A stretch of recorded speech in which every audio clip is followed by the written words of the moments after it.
Welcome to the Balance Hormone Solution podcast. If you're a woman, 35 plus, feeling exhausted, struggling to lose weight, and wondering where your libido went, this is for you. I am Tracy Aaron, a functional medicine practitioner who helps women balance their hormones naturally without prescriptions, guesswork, or trendy nonsense. Because here's the truth. Your symptoms aren't random. They're signals. And if you know how to listen, you can fix the root cause and start feeling like yourself again. If you're ready for real solutions, let's get to it.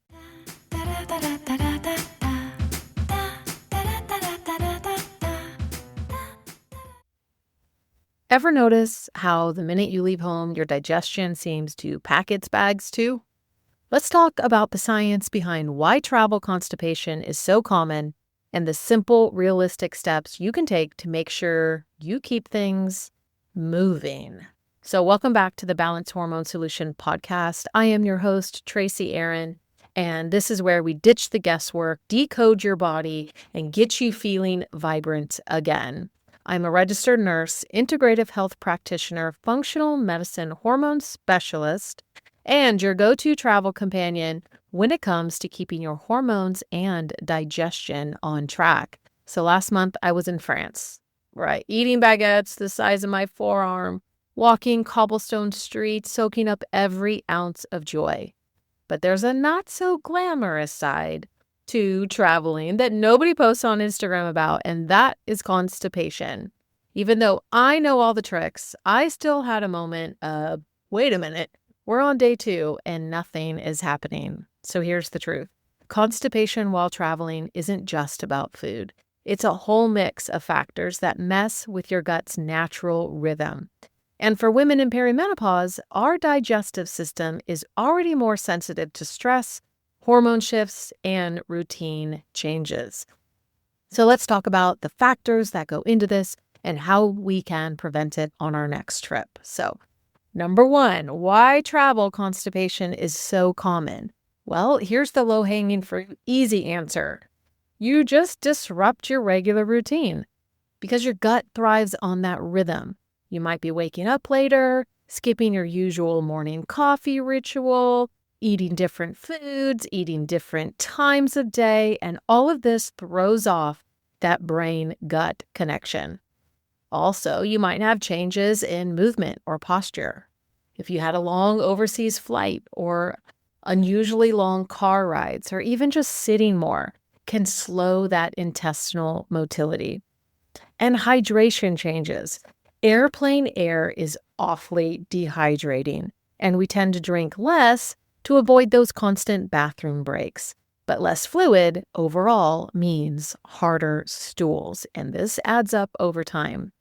But also the stress hormone spike, okay? Even good stress from travel can increase your cortisol, which diverts your blood away from your digestion and ultimately slows things down. And not to mention dietary changes, right? Like new foods, less fiber, more refined carbs, or even the addition of alcohol can all add to the slowdown of the motility of your digestion tract. So what do we do about it? Here's some supplements that can save the day.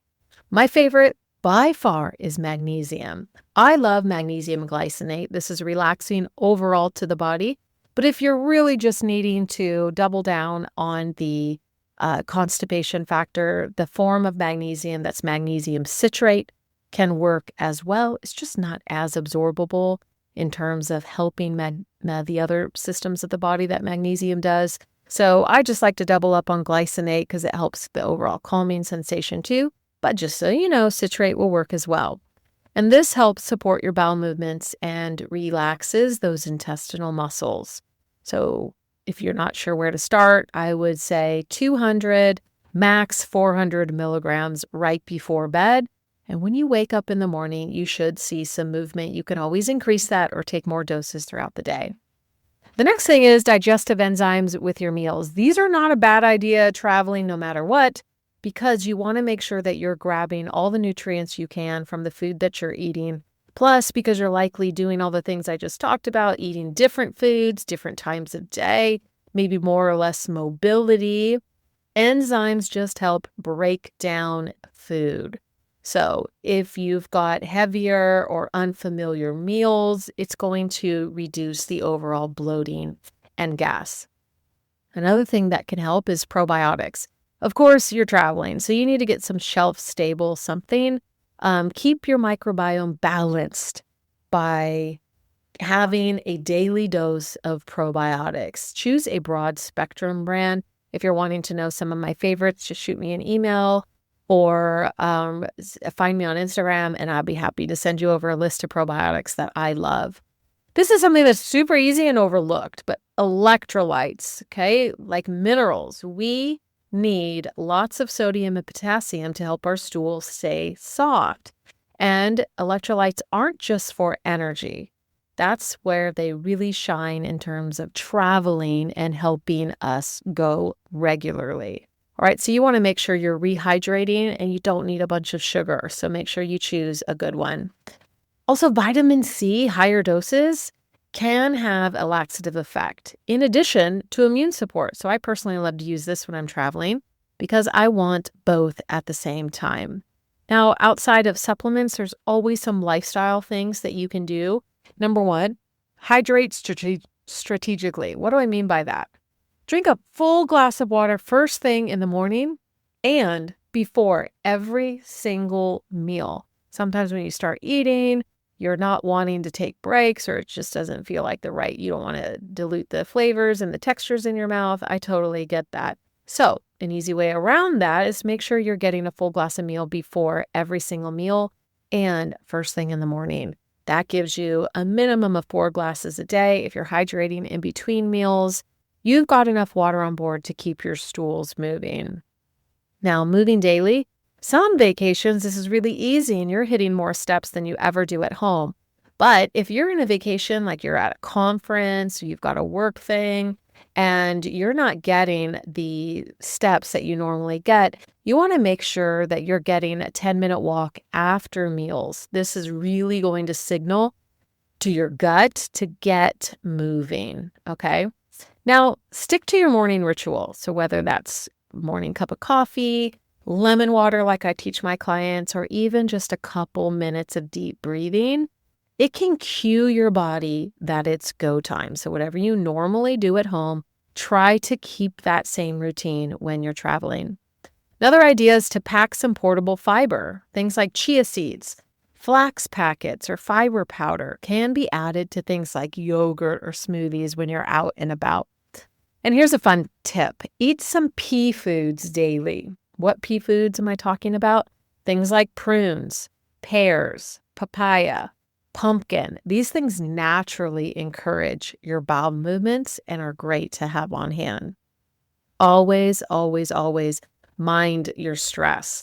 Things like deep breathing, stretching, pausing before meals. A quick meditation can help keep that cortisol from blocking digestion. All right, so before your next trip, just create a little travel gut kit. Put a little magnesium, some digestive enzyme, probiotics, and even single-use electrolyte powders together.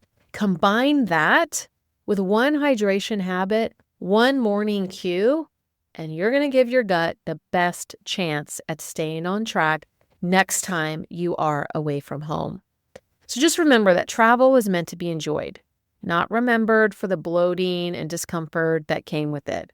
So with a little bit of planning, you can keep your digestive moving and feel your best the whole trip. So just keep this in mind. Your body loves rhythm, even when you're far from home. I'll see you next time on the Balanced Hormone Solution podcast.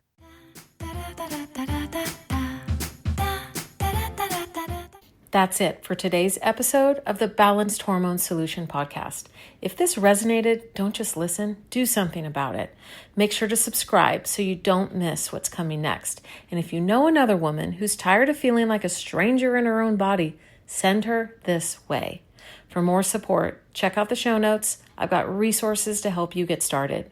Just remember, your body isn't broken. You just need the right tools. See you next time.